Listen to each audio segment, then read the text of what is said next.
بسم اللہ الرحمن الرحیم۔ السلام علیکم۔ دھوپ میں بیٹھنا کیسا ہے؟ حضور صلی اللہ علیہ وآلہ وسلم نے دھوپ اور سائے میں بیٹھنے سے کیوں منع فرمایا ہے اور اس کے نقصانات کیا ہیں؟ آج کی اس ویڈیو میں ہم حضور صلی اللہ علیہ وآلہ وسلم کی سنتوں اور جدید میڈیکل سائنس کی کیا ریسرچ ہیں اس پر بات کریں گے۔ ناظرین، اسلام ایک مکمل نظام زندگی ہے۔ زندگی کے ہر شعبے میں اسلام ہماری رہنمائی کرتا ہے۔ یہی وجہ ہے کہ آج 1400 سال گزر جانے کے باوجود بھی حضور صلی اللہ علیہ وآلہ وسلم کی تعلیمات نہ صرف مسلمانوں بلکہ ہر انسانی معاشرے کے لیے مشعل راہ ہے۔ جدید سائنس بھی ان تعلیمات سے متاثر ہے اور یہ کہنے پر مجبور ہو گئی ہے کہ انسانی وجود کی سالمیت اسلامی تعلیمات پر عمل پیرا ہونے سے ہی ممکن ہے۔ حضور صلی اللہ علیہ وآلہ وسلم دائیں طرف قبلہ رخ ہو کر آرام فرماتے تھے۔ آج سائنس کہتی ہے کہ دل بائیں طرف ہے۔ اگر انسان بائیں طرف لیٹے تو دل کی بیماریاں پیدا ہونے کا قوی خطرہ ہوتا ہے، کیونکہ بائیں کروٹ لیٹنے سے معدہ اور آنتوں کا بوجھ دل پر پڑتا ہے، جس کی وجہ سے دوران خون اور دل کی حرکت میں کمی پیدا ہو جاتی ہے۔ نیند کے بارے میں تجربوں سے یہ چیز واضح ہوئی کہ جن مریضوں کو مسلسل دائیں کروٹ سلایا گیا وہ مریض بہت جلد صحت یاب ہو گئے، اور جن مریضوں کو بائیں کروٹ سونے دیا گیا وہ مریض بے چین ہی رہے۔ ماڈرن ریسرچ سے یہ بات بالکل صاف ہو چکی ہے کہ دائیں طرف سونا دل اور معدے کی بیماریوں سے بچاتا ہے، یہاں تک کہ بے ہوشی اور مسلسل بے ہوشی سے بھی محفوظ رکھتا ہے۔ اسی طرح حضور صلی اللہ علیہ وآلہ وسلم کا بستر مبارک نرم نہ تھا۔ آپ صلی اللہ علیہ وآلہ وسلم کا بستر چمڑے کا تھا۔ حضرت عمر رضی اللہ تعالی عنہ سے مروی ہے کہ انہوں نے کہا، ایک مرتبہ میں نبی کریم صلی اللہ علیہ وآلہ وسلم کی خدمت میں حاضر ہوا تو آپ صلی اللہ علیہ وآلہ وسلم ایک بنی ہوئی چٹائی پر لیٹے آرام فرما رہے تھے۔ آپ صلی اللہ علیہ وآلہ وسلم کی پشت انور اور اس چٹائی کے درمیان کوئی بستر نہ تھا۔ چٹائی کے نشان آپ صلی اللہ علیہ وآلہ وسلم کے پہلو پر ظاہر ہو رہے تھے۔ چمڑے کے تکیے پر ٹیک لگائے ہوئے تھے جس میں کھجور کی چھال بھری ہوئی تھی۔ اس حدیث سے یہ بات واضح ہوتی ہے کہ رسول اکرم صلی اللہ علیہ وآلہ وسلم آرام دہ بستر استعمال نہیں فرماتے تھے۔ آج سائنس نے اس بات کو ثابت کر دیا ہے کہ آپ صلی اللہ علیہ وآلہ وسلم کا یہ معمول میڈیکل اصول کے مطابق بے شمار فوائد پر مشتمل تھا۔ سائنسی ماہرین نے اپنی ریسرچ میں آرام دہ بستر کے نقصان کچھ اس طرح بیان کیے ہیں کہ جب ایک چست اور چلتا پھرتا انسان جب آرام دہ بستر استعمال کرتا ہے تو اس کے جوڑ ڈھیلے پڑ جاتے ہیں، وہ زندگی کے عام معمولات میں سست ہو جاتا ہے۔ بہت زیادہ نرم اور آرام دہ بستر گردے پر بہت برا اثر چھوڑتا ہے، یہاں تک کہ گردے کی نالیوں میں ایک پیچیدہ ورم اور سوجن پیدا ہو جاتی ہے۔ آرام دہ بستر ریڑھ کی ہڈی کو بہت نقصان پہنچاتا ہے۔ بچوں کی ہڈیاں نرم ہوتی ہیں، اگر ان کو آرام دہ بستر استعمال کرایا جائے تو ان کی ہڈیاں ٹیڑھی ہو جاتی ہیں اور پوری زندگی معذوری ان کا مقدر بن جاتی ہے۔ امریکن کونسل فار ہیلتھ نے اپنی نئی رپورٹ میں چمڑے کا ذکر بھی کیا ہے۔ ان کا کہنا ہے کہ چمڑے کا بستر بواسیر، کمر کا درد، اعصابی کمزوری اور جوڑوں کے کھچاؤ کا واحد علاج ہے۔ اسی طرح نبی کریم صلی اللہ علیہ وآلہ وسلم نے دھوپ اور سائے میں بیٹھنے سے بھی منع فرمایا ہے۔ ناظرین، انسان کو سورج کی بہت سخت ضرورت ہے، اس لیے اللہ تعالیٰ نے کائنات کی ایک مخلوق سورج کو بنایا۔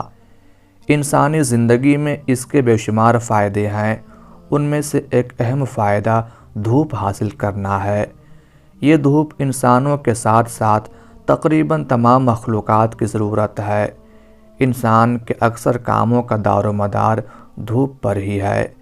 اس دھوپ سے ہمیں دیگر فائدوں کے علاوہ جسمانی فائدے بھی ملتے ہیں، مگر ان سارے فائدوں کے ہوتے ہوئے بھی میڈیکل سائنس نے دھوپ میں سونا نقصان دہ قرار دیا ہے۔ حالانکہ اسلامی میڈیکل میں دھوپ میں سونے کی کوئی ممانعت یا نقصان کا ذکر نہیں ہے، البتہ دھوپ اور سائے کے درمیان بیٹھنا یا سونا اسلام میں منع ہے۔ حضرت بریدہ رضی اللہ تعالی عنہ سے روایت ہے کہ نبی اکرم صلی اللہ علیہ وآلہ وسلم نے دھوپ اور سائے کے درمیان بیٹھنے سے منع کیا ہے۔